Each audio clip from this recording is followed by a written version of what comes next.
Deux visages donc ce soir, Iyad Agrali et Amadou Koufa, deux chefs djihadistes maliens qui sont régulièrement ciblés par l'armée française. Eh bien, on apprend donc que les autorités maliennes ouvrent la voie à des négociations avec ces deux hommes. Le gouvernement de Bamako a mandaté la principale institution religieuse musulmane pour œuvrer à de telles discussions. Bonsoir Ousmane Diaye, rédacteur en chef au service Afrique de TV5 Monde. Est-ce une surprise? Non, puisque la ligne officielle du gouvernement malien, avant même le coup d'État, avant même le second coup d'État, c'était la négociation. Il y a eu des assises, une sorte de dialogue national qui a abouti à une position de négociation. Maintenant, ce qui est nouveau, ce qui est un peu particulier, c'est que ça intervient dans un contexte où la divergence et le niveau de tension diplomatique est très fort entre le Mali, donc le gouvernement malien qui est arrivé, et puis la France. Là, ça fait une énième divergence, parce que, ça faut le rappeler, il faut toujours le dire, avant même l'arrivée de l'actuel Premier ministre Choguel Maïga, la France était opposée au principe de la négociation. Donc un autre front de divergence diplomatique et stratégique avec la France s'ouvre une fois de plus. Ibrahim Maïga, vous êtes en direct de Bamako, la capitale du Mali. Vous êtes chercheur à l'Institut d'études de sécurité de Bamako. Pourquoi aujourd'hui les autorités maliennes accélèrent vers ces négociations avec les chefs djihadistes? Alors, le contexte diplomatique n'est peut-être pas totalement étranger à la décision du gouvernement malien de mandater officiellement le Haut Conseil islamique. Comme l'a rappelé votre interlocuteur sur le plateau, c'est une décision en réalité qui est vieille de 3 ans ou de 4 ans. En 2017, déjà lors de la conférence d'entente nationale, les Maliens avaient fortement recommandé que le gouvernement malien engage des discussions avec les djihadistes maliens, Iyad Agrali, Amadou Koufa. En 2019, cela a été réitéré lors du dialogue national inclusif. Et finalement, lors des journées de concertation nationale en 2020, la même recommandation était venue. Il a également évoqué la divergence entre les deux pays, entre la France et le Mali.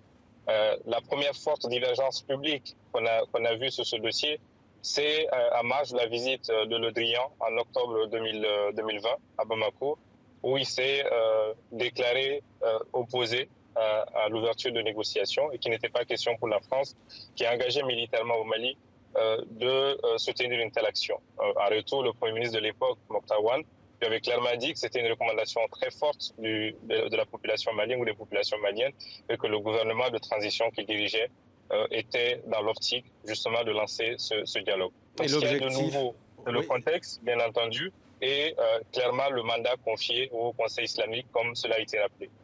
Ça, c'est la grande nouveauté, effectivement.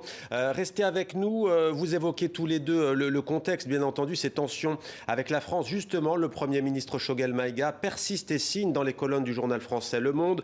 Crise avec la France, alliance avec la Russie, réduction des effectifs de Barkhane. Guillaume Villadier nous dévoile les grandes lignes de cet entretien. Il ne cesse d'accuser la France d'abandonner son pays.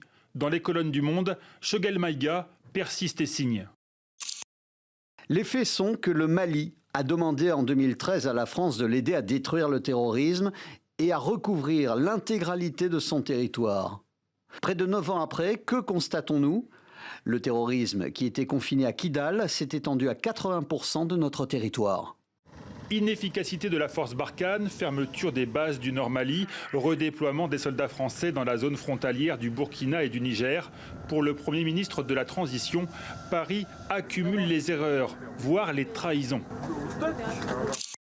Pendant qu'Al-Qaïda multiplie ses attaques, notre principal allié, en tout cas celui que nous croyons l'être, décide de quitter sa zone d'influence pour se concentrer sur les 3 frontières. N'est-ce pas de l'abandon en plein vol ?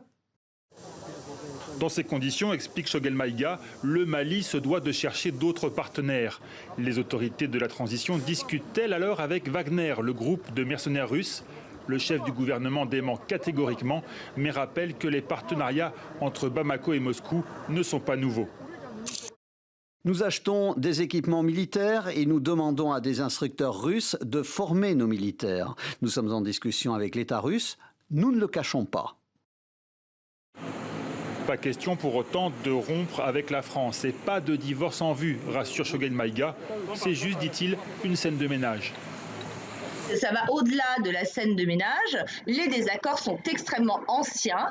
Pour moi, ils remontent dans un premier temps à 2013, à partir du moment où effectivement il y a eu ce choix de la France de s'allier de manière momentanée avec certains groupes Touareg. Et ensuite, il s'est poursuivi avec la décision du président Ibeka pour engager des négociations avec les groupes djihadistes. Pas sûr que l'ouverture de pourparlers entre Bamako et les groupes djihadistes apaise les tensions. Pour l'instant, Paris n'a pas réagi. Et on attend en effet toujours la réaction de la France ce soir. Alors l'objectif bien entendu de ces négociations, si elles adviennent, c'est de tenter de mettre fin à ce conflit qui ensanglante le Mali depuis près de 9 ans. Ibrahim Maïga, vous êtes chercheur indépendant, vous êtes en direct à Bamako sur TV5 Monde. Ces chefs djihadistes, Iyad Agrali et Amadou Koufa, sont-ils prêts à négocier ou est-ce qu'ils posent des conditions ? C'est une bonne question. Ce n'est pas la première fois qu'on parle de dialogue ou de négociation avec ces acteurs armés.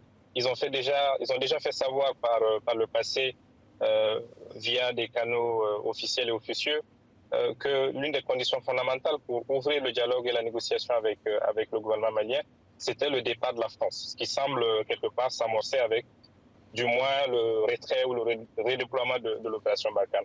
Est-ce qu'ils sont dans de nouvelles dispositions? C'est difficile à dire parce que le groupe de soutien à l'islam et aux musulmans aujourd'hui est en position de force. Avec ce qui s'est passé en Afghanistan, ça montre aussi que la patience paye et donc il n'a peut-être pas intérêt, ce groupe-là, à se précipiter vers des négociations avec le gouvernement malien.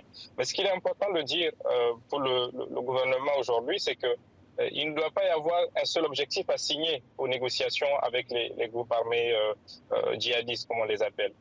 Bien entendu, l'idéal c'est un accord signé de Iyad Agrali ou de Amadou Koufa, mais ça ne doit pas être le seul et unique objectif. Aujourd'hui, vous avez des centaines de Maliens qui ont rejoint ces groupes armés-là.